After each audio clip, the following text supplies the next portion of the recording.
Hare Krishna. Question: is the Christian conception of incarnation similar to the Bhakti conception of avatar? Answer: no. There are significant differences, although of course there is the basic similarity. So, in Christianity, the conception of incarnation is used to describe Jesus, the way Jesus comes in this world. There are many prophets and saints who came before Jesus, who came after Jesus, but within Christian theology, Jesus is not just a great saint, he is God himself incarnate in this world. So the divinity of the Christ is manifest in the humanity of Jesus. That is the understanding from the Nicene Creed.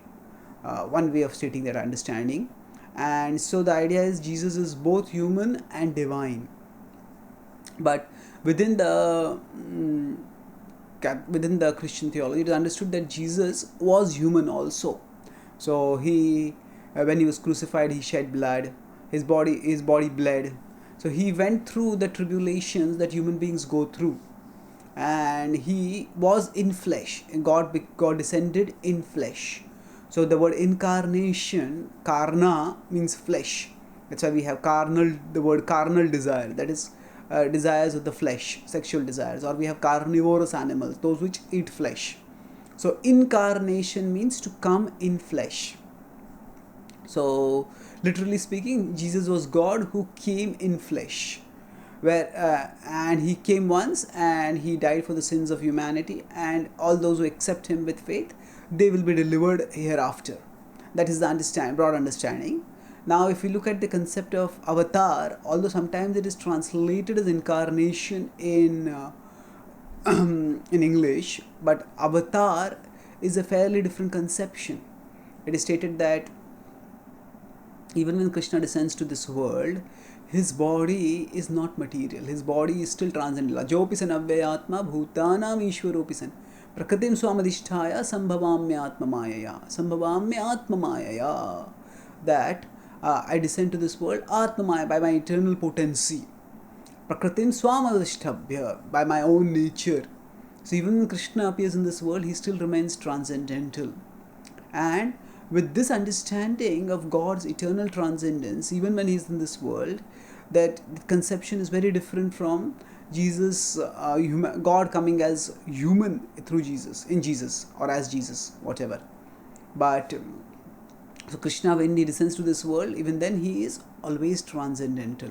So he does not become human. In fact, to consider of him as human is to misunderstand his nature in a very significantly erroneous way. And further, Jesus' one descent, the conception in Christian theology is that God descends only one as the incarnation, whereas the avatars are sambhavami yuge yuge. They come again and again and again. Yuge yuge. In each millennia they come, an avatar comes, and the idea is that there is disorder in this world, and to restore the order, the divine descends again and again.